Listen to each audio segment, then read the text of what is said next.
Greetings, friends. Saudações, amigos! Hoje falaremos sobre uma pessoa muito importante que é invisível e, no entanto, ela é muito real. Deus Espírito Santo, o terceiro membro da divindade. Nossa quinta crença fundamental adventista do sétimo dia explica o Espírito Santo desta forma. Deus, o Espírito Santo, desempenhou uma parte ativa com o Pai e o Filho na criação, encarnação e redenção. Ele é uma pessoa tanto quanto o Pai e o Filho. Inspirou os escritores das Escrituras. Encheu de poder a vida de Cristo. Atrai e convence os seres humanos. E os que se mostram sensíveis são renovados e transformados por Ele à imagem de Deus. Enviado pelo Pai e pelo Filho para estar sempre com seus filhos, Ele concede dons espirituais à Igreja, a habilita a dar testemunho de Cristo e, em harmonia com as Escrituras, guia em toda a verdade. Certa noite, cerca de 2000 anos atrás, Jesus disse a Nicodemos, conforme registrado em João 3:5. Ele disse, em verdade te digo, quem não nascer da água e do Espírito não pode entrar no reino de Deus. Jesus estava se referindo à necessidade do batismo pela água e pelo Espírito Santo.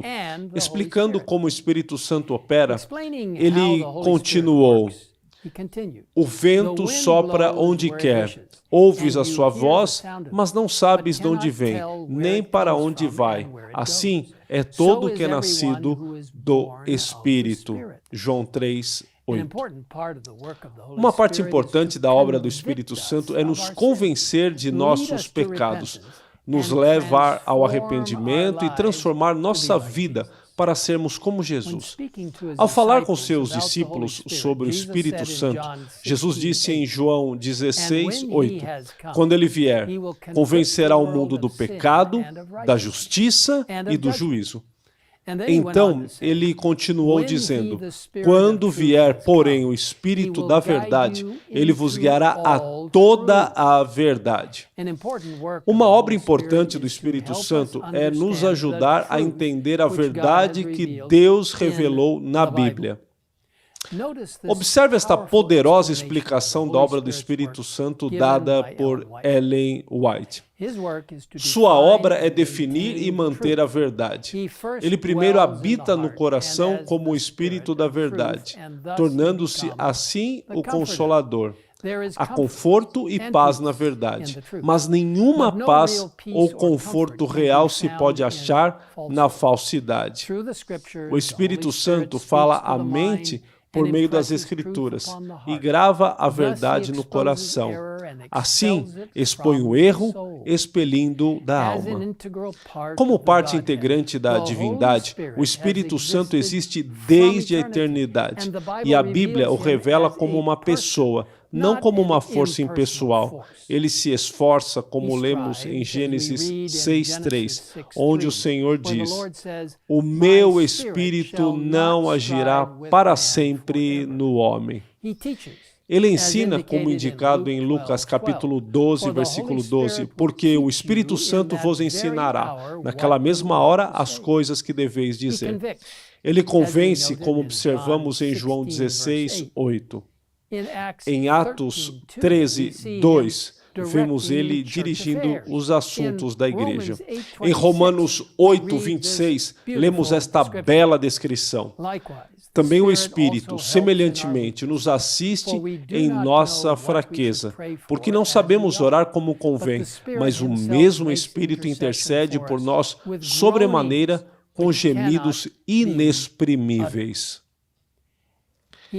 Ele nos inspira, como indicado em 2 Pedro 1:21, porque nunca, jamais qualquer profecia foi dada por vontade humana. Entretanto, homens santos falaram da parte de Deus, movidos pelo Espírito Santo. Ele santifica, como diz 1 Pedro 1:2, se refere à presciência de Deus Pai em santificação do Espírito para a obediência e a aspersão do sangue de Jesus Cristo. O Espírito Santo estava ativo na criação e o Espírito de Deus pairava por sobre as águas.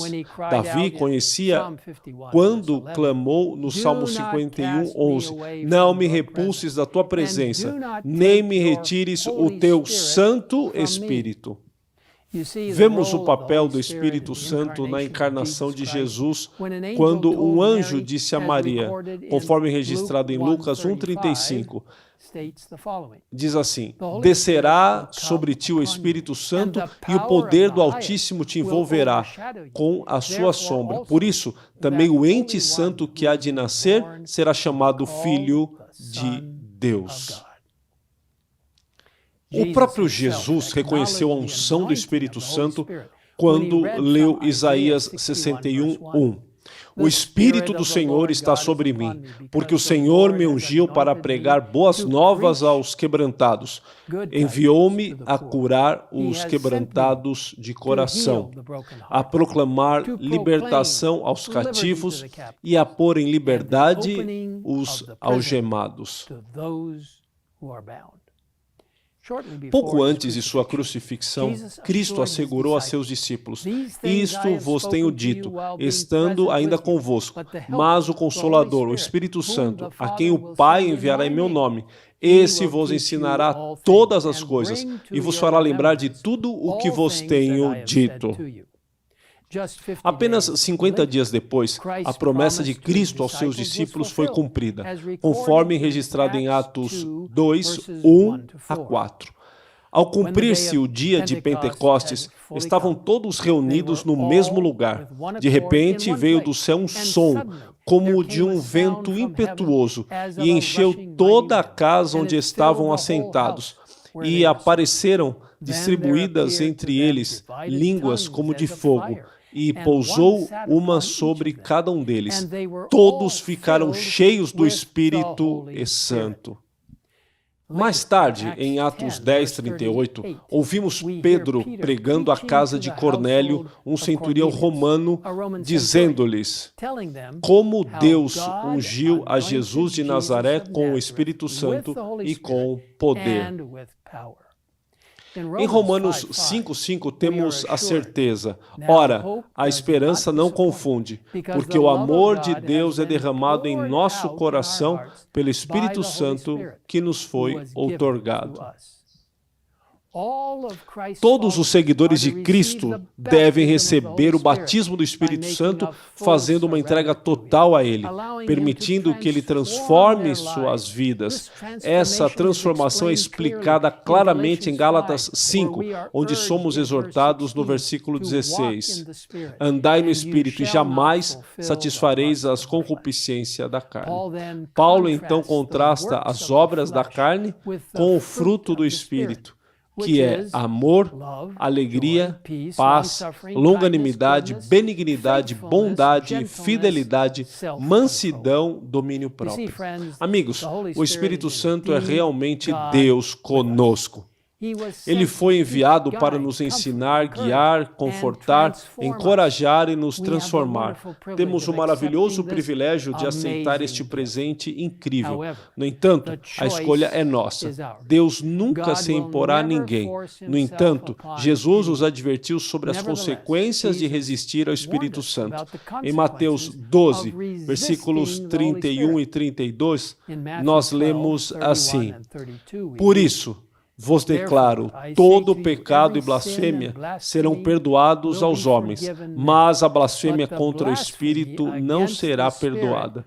Se alguém proferir alguma palavra contra o Espírito do homem, ser-lhe-á isso perdoado.